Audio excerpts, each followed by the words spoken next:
Comment quitter un pervers narcissique? Bonjour, bienvenue à tous mesdames, je suis Priscilla Canapel, votre coach sentimental et en développement personnel. Et aujourd'hui, on va parler d'un sujet très important et très sensible. C'est comment faire pour quitter un pervers narcissique. Cette personne qui vous manipule, qui vous fait douter de vous et vous vivez constamment des reproches. Et cette personne ne supporte pas de perdre l'emprise sur sa victime à un tel point qu'elle va utiliser tous les stratagèmes pour vous faire douter et surtout ne pas perdre l'emprise qu'elle a sur vous. Si vous avez besoin de conseils et que vous vous trouvez dans une situation très compliquée avec une personne qui est de type pervers narcissique, laissez-moi un message. Je vous laisserai de quoi me contacter dans la barre de recherche et surtout, si vous avez besoin d'un coaching privé pour vous sortir de cette situation, je me ferai un plaisir de vous accompagner et d'être votre coach pour vous permettre de vous libérer de cette emprise et de reprendre votre vie en main. Et surtout, abonnez-vous à ma chaîne, laissez-moi ce petit pouce bleu parce que ce petit pouce bleu va être très important pour les algorithmes de YouTube pour pouvoir que YouTube avance cette vidéo, que vous puissiez la voir et que d'autres personnes puissent la voir parce que c'est très important de se soutenir dans un cas de figure comme celui-ci qui est le pervers narcissique. Comment quitter un pervers narcissique? Déjà, on va rentrer, je vais essayer de vous expliquer un petit peu en rentrant dans les détails. Le pervers narcissique est une personne qui ne supporte pas de perdre le contrôle. Elle fera tout pour vous faire douter, pour vous intimider. Elle va, comme d'habitude, à son habitude, souffler du chaud, du froid. À un moment, elle va vous faire des déclarations enflammées en vous disant « Tu es l'homme ou tu es la femme de ma vie, je ne peux pas vivre sans toi, je suis perdue, tu es tout pour moi, je t'en supplie, reviens ». Et ça va vous faire douter parce que ces déclarations, vu que vous avez des sentiments, vont vous faire douter de vous. Et après, quand elle va voir que vous lui résistez, elle va utiliser le froid, c'est-à-dire elle va vous insulter, elle va vous humilier, elle va utiliser un événement du passé contre vous en vous faisant vraiment comprendre que mais c'est toi la mauvaise personne, tu es une mauvaise personne, tu ne sais pas être un bon parent, tu ne sais pas rien faire, tu es une mauvaise personne, en vous rappelant à une action où vous regrettez, où vous vous sentez coupable. Parce que oui, le pervers narcissique utilise une faille. C'est un exemple. La personne du type pervers narcissique, et je précise bien que le pervers narcissique est un homme comme une femme, vous a poussé à bout à un tel point que vous aviez eu peut-être un comportement violent, vous avez lancé quelque chose contre un mur, vous avez abîmé du mobilier. En fait, elle va utiliser ça contre vous pour vous faire douter et pour vous faire penser que la personne mauvaise, c'est vous, mais pas lui. Que vous êtes la personne mauvaise, que vous êtes un bon à rien, que vous êtes toxique, que de toute façon, le problème vient de vous. Et ça, c'est pour vous faire déstabiliser. C'est ce qu'on appelle de la manipulation. C'est vraiment dans un cas pour vous faire douter de votre intégrité physique et psychologique et vous dire, mais c'est moi la mauvaise personne. C'est de ma faute si la relation ne fonctionne pas. Je suis peut-être même un pervers narcissique. Toutes ces questions que vous vous posez, c'est dans le but de vous faire douter de vous, d'avoir une emprise sur vous et plutôt de la garder et de vous faire revenir. Mais aujourd'hui, si vous quittez un pervers narcissique, quelles sont les règles à utiliser? Eh bien, c'est simple. 1. Ne plus donner de contact. Mais vous allez on va y aller dans la dentelle.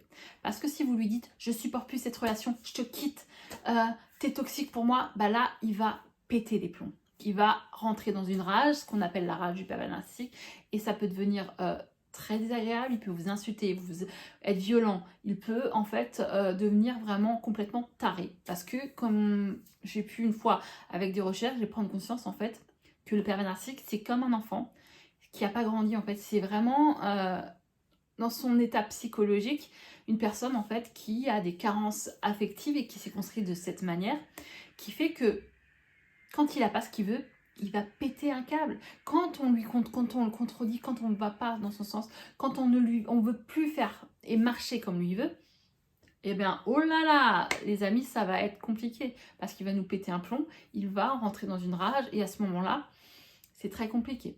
Si vous voulez quitter un pervers narcissique, va falloir déjà lui dire, écoute, je me rends compte que cette relation, elle est vraiment pas épanouissante pour tous les deux. J'ai besoin qu'on se sépare et que chacun reprenne sa vie de son côté. Parce que je pense que nous ne sommes pas faits pour être ensemble et que notre bonheur, il n'est pas dans cette relation. Je te souhaite beaucoup de bonheur, mais aujourd'hui, cette relation n'a pas d'avenir parce que j'ai vraiment besoin de reprendre du temps pour moi. Et à ce moment-là, quand vous avez pris en fait la décision de le quitter, c'est très important. Et ça, vous en prenez vraiment conscience. De ne plus l'écrire, de ne plus répondre à ses messages, de ne plus lui laisser aucune information sur vous. Parce que la moindre information, il va vouloir l'utiliser contre vous pour vous manipuler, pour vous faire douter de vous et vous faire du chantage, de l'intimidation, pour créer de la culpabilité. Parce que oui, à force d'avoir vécu avec un pervers narcissique, vous allez de toute façon éprouver de la culpabilité, vous allez de toute façon éprouver ce sentiment, en fait, tout est de ma faute. Mais ça, non. C'est pour ça que si vous avez besoin d'un coaching, contactez-moi. Parce que vous devez prendre conscience que le problème, ça n'est pas vous, c'est cette personne. Si elle vous a poussé à bout et que vous avez eu des actions vraiment que vous regrettez, c'est que déjà, vous avez pris conscience que vous avez fait une erreur, et que cette erreur, vous ne la reproduirez plus. C'est pour ça qu'il va falloir vous faire suivre pour vous permettre en fait de sortir de cet état de stress post-traumatique et de reprendre confiance en vous. Donc, déjà, les conseils que je peux vous donner, 1. Ne plus lui écrire, couper le contact, vous concentrer uniquement sur votre rétablissement, c'est-à-dire vous faire une thérapie, soit par un psychologue, un psychiatre, un coach en développement personnel. C'est très important que vous vous fassiez aider parce que cette relation laisse des séquelles et des blessures et des traumatismes. Et comme je l'ai dit, c'est très important, mais vraiment important que vous ne lui répondez plus. Même si vous avez des enfants, vous allez devoir en fait limiter la communication. Tu cherches l'enfant à cette heure-ci, tu le ramènes à cette heure-ci, point. Pas d'informations sur votre vie et il va falloir faire attention que cet homme ou cette femme ne va pas utiliser son enfant, votre enfant commun, contre vous. Parce qu'il va vouloir le manipuler, il va vouloir lui faire la même chose qu'il vous a fait. Et il va falloir aussi prendre conscience qu'il va falloir protéger votre enfant pour qu'il ne grandisse pas avec des carences à cause de son père, pour qu'il ne prenne pas le relais du pervers narcissique. J'espère que cette vidéo vous a apporté de la valeur. N'hésitez pas et surtout laissez-moi ce petit pouce bleu parce que c'est vraiment important pour moi que les gens puissent voir cette vidéo et puissent comprendre que pour quitter un pervers narcissique, c'est possible, mais il va falloir prendre ses distances et couper le contact. Alors, le pouce bleu et j'espère que cette vidéo vous a apporté. Si vous avez besoin de conseils, contactez-moi et à la prochaine.